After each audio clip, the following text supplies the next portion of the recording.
Elden Ring DLC. Elden Ring is one of the top 2 games of all time, and it's not number 2, bitch, at least for me. Minor spoilers ahead, including gameplay, and the naming of enemies and locations, and a heavier spoiler talk will be later. I'll give a warning before then. Before I go into details, I wanted to talk about the major criticisms of the game. 1, that it's just too hard, and 2, that there are technical difficulties. This DLC is not for casuals. It's definitely more so for the people that have tons of hours and possibly multiple playthroughs of Elden Ring, as well as doing all the side content. FromSoft DLC has a history of being that much more difficult than the base game, and I think the base game is appropriately crazy with its final boss lineup, since most of the game you're fighting bosses you can reasonably read and beat after a few tries if you're great at action games, or are cooking up something cheesy and fully using the game's mechanics. In the Land of Shadow, most of these bosses need your brain to be on 100% of the time and have you be pretty good at the game, otherwise you could be there for hours. I think I'm fucking stupid. I could totally see this being really tiring for someone who barely got through the base game. It was great news for me though. I like to spend a long time on bosses, taking breaks, coming back, and making a day out of it. Melania was so much fun for me, and the final boss here was no different. A new mechanic was implemented, and this is going to directly relate to difficulty: the Erdtree blessings. I have mixed feelings. There's some positives and negatives. The positives are that regardless of your level, if you've progressed far enough to beat Mulg and you've beaten the final boss at this point, you're going to begin the DLC with similar damage numbers to one another. This is all for the sake of balance, but they have gone a bit too overboard.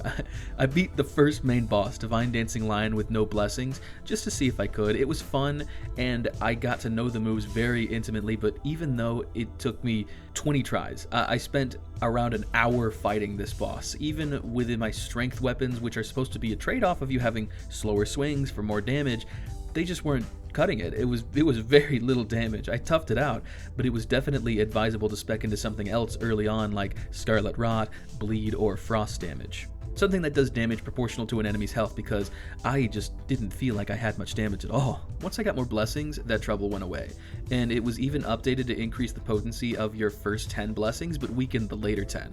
I can really feel the difference too. I think it was a good change to ease people in and not pressure people to look for all 20 blessings.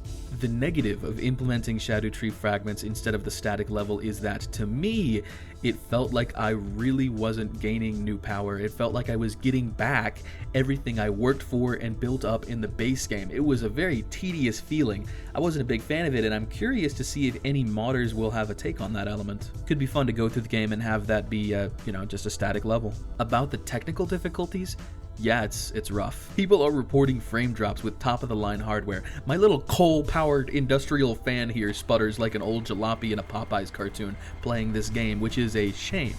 I ran the game around medium settings at a fairly consistent 60 FPS my first time through. Now my shit is all over the place. Actually, fuck what I said earlier. This game is too fucking hard. Bale's most deadly attack is crashing my fucking PC. I couldn't finish this fucking fight before the update came out because there was some sort of bug that automatically activated ray tracing or some shit.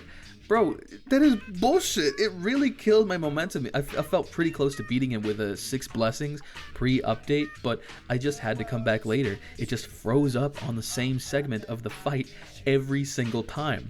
That's almost everything negative I have to say about the DLC because, it fucking rocked. I am a dick rider till I die for the art direction for anything that comes out of FromSoft. The graphical fidelity might not technically be as impressive as the Demon's Souls remake, but come on, every step is a painting, every scenic view, any time of day, the boss designs, the environments, the cutscene, everything was visually one of the most gorgeous things I've ever seen in motion.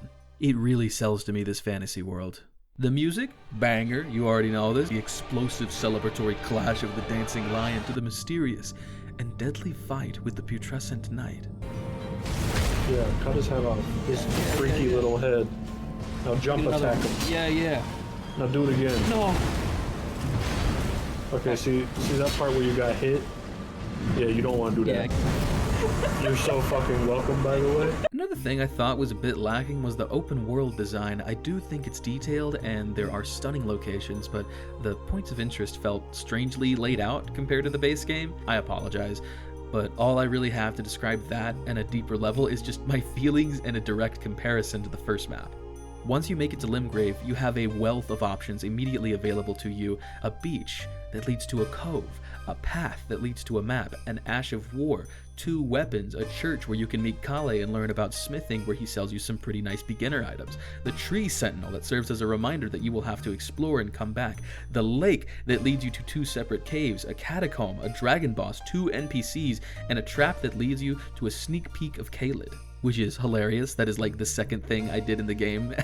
I got fucking sniped by those shrimp man for a minute. In the Shadowlands, the first thing you see that are points of interest are the forest, I guess, and there's like the wild man in the woods, a church with a fragment in it, cool, a boss fight with a Knight of Solitude, it's pretty quickly over, the fire giant, which fucking sucks to fight, just don't bother with him, a backhand blade in a little grave, and a small burnt building. Ahead there is a path that you see your first major area in, marked with the golden cross. The items you find are cool, and the few fights that you find are nice, but most of the points of interest here boil down to item pickups. They don't lead to much more either. The coolest part, I think, is that the first major city, when you enter it, you just have to leave after finishing the first boss to tease you for later. I understand that they don't want to overwhelm the player before giving them their first tree fragment, but I think this just points to the weakness of that open world design. It didn't help that the area behind your first spawn location is walled off just to be the area in front of you and not below or behind you.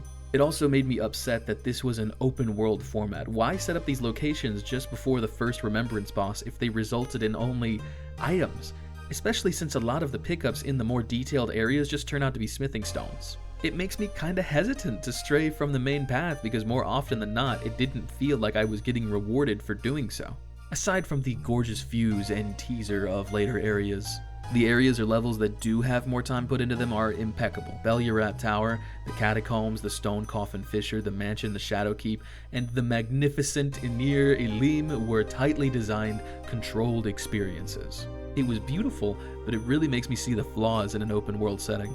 Now, I'm not saying that there were no overworld areas I thought were super fun. I enjoyed the upper left area of the map that leads to the Church of Bud. There were like separate layers, it felt like a gauntlet of enemies, and there's even a few secrets as well. That's the sky at sunset at a grocery store. I feel similarly about Bonnie Village, an interesting layout that houses a couple of secrets, and a pretty interesting way to get there. The Jagged Peak, Cerulean Coast, mwah, beautiful. What was really interesting, but ended up being disappointing to me, were the Abyssal Woods. It started off with the promise of horrifying monsters and the eeriest atmosphere in the game. You have to hide from some enemies that are wandering around. In a game where you fight gods, that's pretty damn scary. But in just a few minutes... Oh,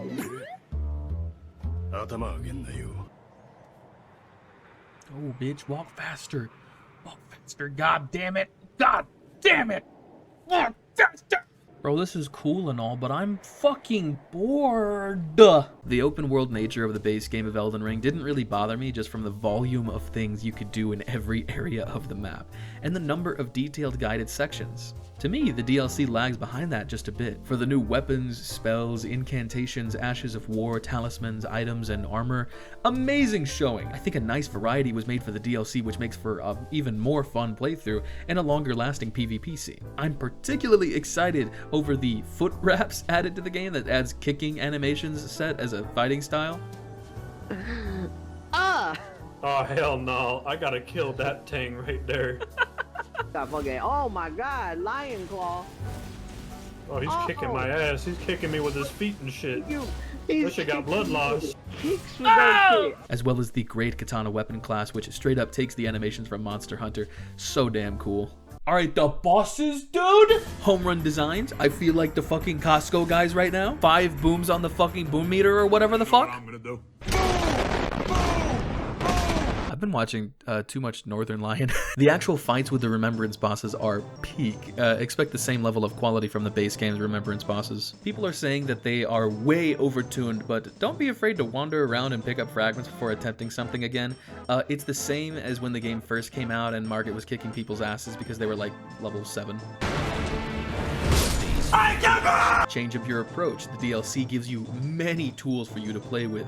Type advantages matter a lot more here. Give it a try if you're struggling. I also think the first 2 main bosses are a bit tougher in movesets than some of the later bosses, which doesn't help the feeling of difficulty in that game. It's very weird. As for the final boss, yeah, I think it's as hard as people saying. I'm not going to show gameplay. It's kind of a spoiler. I beat it much sooner than I beat Melania, but I think I'm a much better player since then. The timings are very narrow, and the boss has a large variety of attacks that should take you multiple attempts to learn, assuming you're not choosing to make full use of the mechanics to destroy the boss as easily as possible. Oh yeah, and don't let anyone tell you that you can't use summons. If it is going to make you have more fun, then you need to do it. You know, put as much armor on as possible. Use Scarlet Rot, Poison, Frost, Bleed, Turtle Up with a thick-ass shield. Hook up your Mimic with some Divine Blessings to heal forever. Summon NPCs, summon other players. Do whatever you want. The game encourages you to take full advantage of what it gives you and rewards you for planning and exploring. Playing unfairly is kind of in the design, even in PvP. Sleep at him. Shoot sleep at him.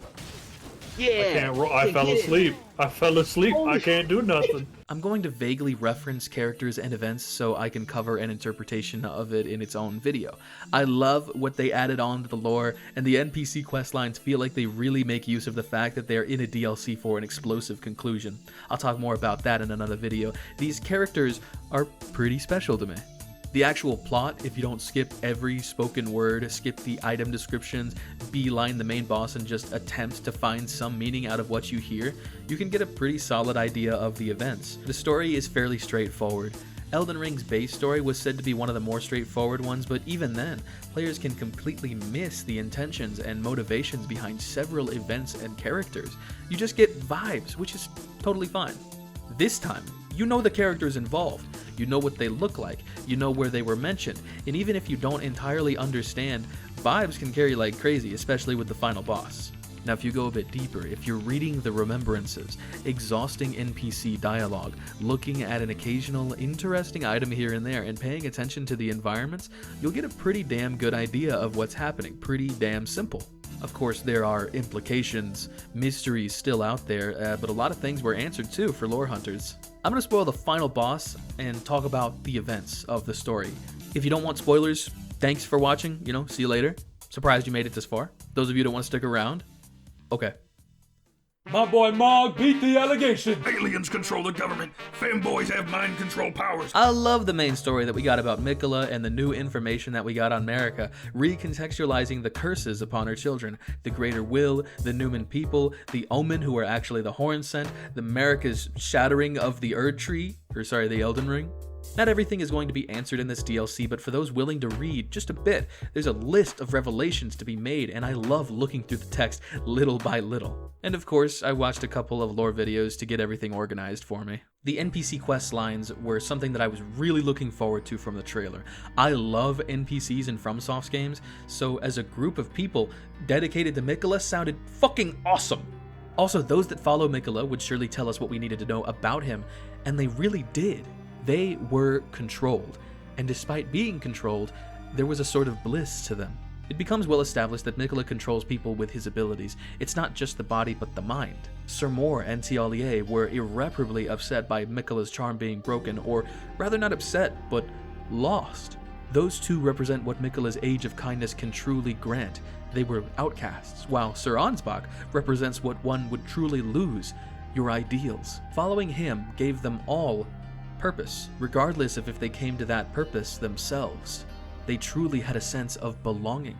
It's like what religion does for people, grants you a community. Miquella's story represents the classic moral questions of, do the ends justify the means? I can't look at Miquella's actions and think they're truly incorrect, but they're obviously disagreeable to a regular person in our positions. To err is to be human. But to someone that lives in the fractured and terrifying world of Elden Ring, a permanent sense of belonging might sound perfect. The cost of humanity might be just fine. If we didn't have free will, would we be no more than ants in a colony? Is that a better outcome than the suffering that comes with life? Does any of that even matter once you're changed? It's a really beautiful question. Now let's talk about that boss fight though. Promised Consort Radahn was a fucking dream fight, and I'll tell you why. The toughest and most impactful fights of the game, aside from Mog and Godfrey, love those two by the way, all had fights against characters who were not at their peak. Malekith, internally tormented by the Greater Will because of Marika's actions. Radagon was shattered by Marika since her body housed the Elden Ring, and we probably fight about half of what they're capable of. Malenia's mind had begun to fade from the use of the Scarlet Rod against General Radahn, and speaking of, the fight with Radahn was just a peak of his full power. Malenia does not like the use of Scarlet Rod. She uses the flow of her movements with the sword to halt the spread, but what do we see in the trailer? A confident Radahn towers over Malenia, waiting for her to lock her arm and put up her sword. Malenia gets a strike on him, but uses that opportunity to unleash the Rot like a flower, a signature of her most powerful form. Regardless of how the fight went, Radahn was sure to fall. Finally revived in Mog's body, Radahn can fight once more with his wits about him, but it might not be accurate to say that this is the strongest him, despite inheriting some lingering abilities from Mog. Miquella then emerges from the gates as a god and lends his power to Radahn, granting him full use of his powers. In this lore, this should be the most powerful thing we've ever fought, and I'm glad the first dozen attempts make this fight seem completely unfair. Limitless speed and unlimited range on ability, mobility to traverse around the area instantly. When you first meet them, you are fighting to fucking survive. This is why I thought the difficulty and choice for the final boss was perfect. I remember being really disappointed in the Elden Beast's moveset. This doesn't feel like the manifestation of the Greater Will, what has been controlling everything this whole time. It just seemed way too easy. It was graceful, it was pretty, but as a final boss, kinda mid. Promised Consort Radahn was the greatest cherry on top for me. In summation, DLC good, I liked it a lot. It's more of my favorite game, with a few strange decisions in my opinion, but if you've been craving more Elden Ring, pick it up. Super worth the $40 for me. And I love to go around collecting everything I can and overanalyzing details. If you are super casual about it, Elden Ring was pretty fun, but not the best thing ever to you. Definitely wait for a sale to try it out. I'm going to be making a few lore analysis videos on a couple of topics I think are pretty damn cool. I know it's not my usual thing, but I'm super into this stuff. When my favorite game of all time gets a DLC, I'm going to have fun with it for a while, so I hope you'll stick around for that. Thanks for watching. I hope you enjoyed it, and alright, later.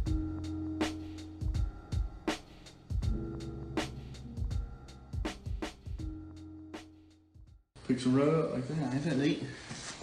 I'm not real sure how it works, but just like magic.